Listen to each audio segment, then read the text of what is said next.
Welcome to the online training session of Odex, and in this video we will show you the end-to-end process for submitting a VGM, and in case of any errors made while submitting a VGM, how one can request for cancellation and resubmit the request for VGM to the client. So to begin with, we will first of all log on to the Odex website, that is odex.co. After we enter our user ID and credentials, we proceed further. So this is the main dashboard through which we have various set of modules which we are offering to the Odex portal. So we can select eVGM option, we can select the required port location, and we click on this arrow button here. From this screen, we further go to the VGM option and then select the new request option. So this is the entire page which is seen at the time of submitting the VGM. Again, important note that all the fields which are highlighted in red are mandatory, so it cannot be left blank. And also importantly, the VGM account it appears here, so you have to subscribe for a VGM plan, and basis which there are certain charges involved to it, and once the approval is done post the payments being received, the plan gets approved and activated, and the VGM plan, the count of VGM is displayed here. So to begin with, we select with the shipping line. So we select a demo line over here, since this is a demonstration which is being provided. We enter a container number,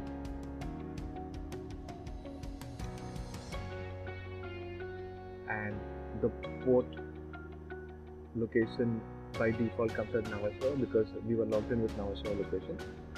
So the shipper type, it says self or third party. So now self is basically selected when the booking is in the shipper's name and the shipper himself is, or the exporter himself is submitting the VGM on Odex.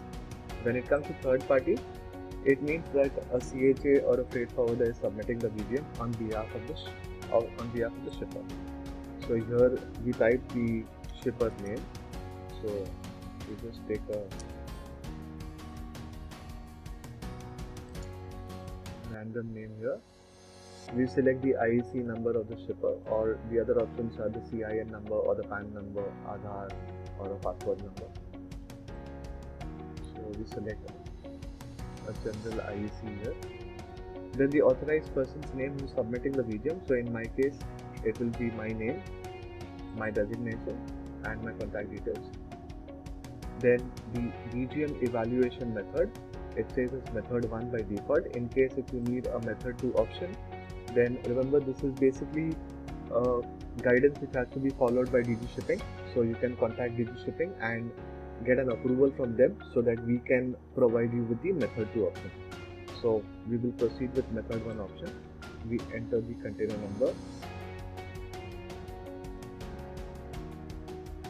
We select the container size. We select the container type, whether it's a general purpose refrigerator container, tank container basically stands for hazardous container, high cube.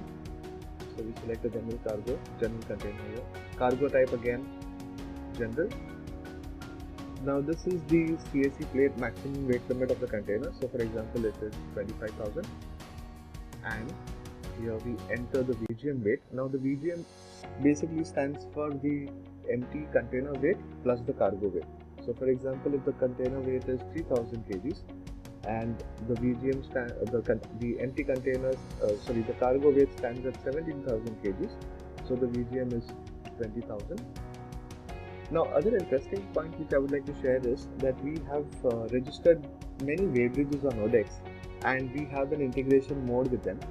So if you do the weighment to one of the registered weighbridges, you can the weight basically gets auto-populated here. Once you enter the container number, all these information gets auto-populated along with the weighbridge details as well.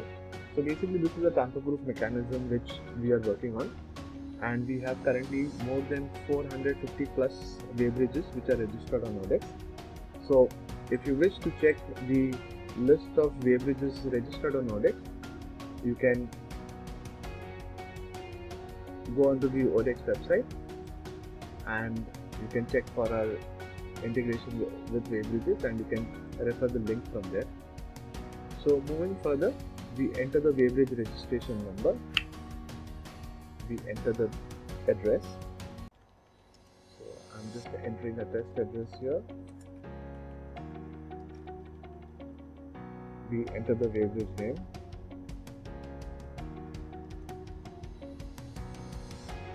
We enter the WaveBridge slip number, and we select the date and time when the VGM was submitted. So for example, this was yesterday and the time will be at 1400 hours. So I will say this. So we are almost done here.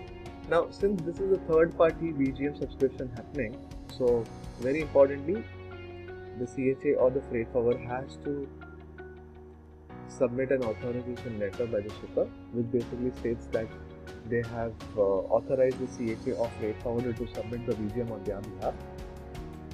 So we basically select a dummy file here.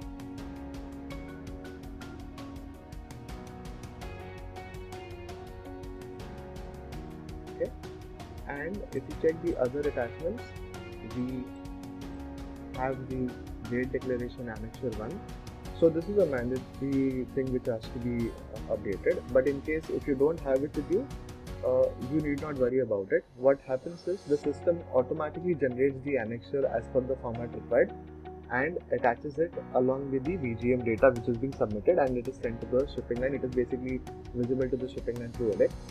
WaveBridge slip is basically not mandatory, but we have still given an option to attach the WaveBridge slip. So we can delete it from here and we say save.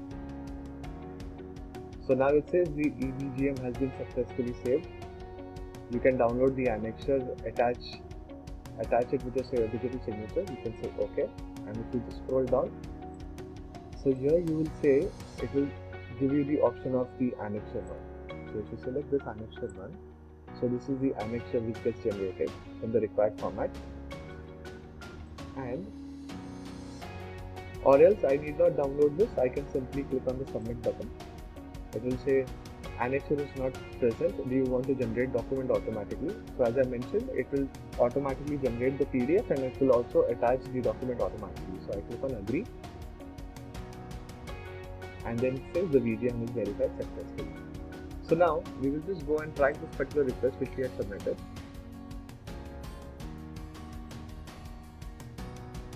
So we go to more option, and very importantly we select the status as all and we click search. So now the status is verified. The verified status means basically the VGM has been successfully sent to the shipping line.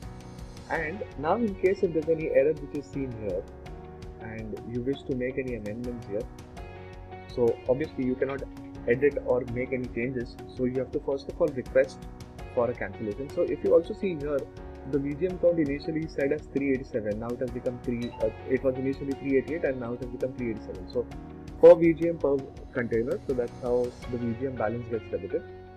So here we click the cancel button if you wish to cancel it, and we say here the reason as wrong weight, and then we click again on the cancel button. So it will say once cancelled information cannot be edited, do you still want to continue? Say OK, and the VGM has been cancelled successfully. So we again go to track request option, select the all option and say search, and now it says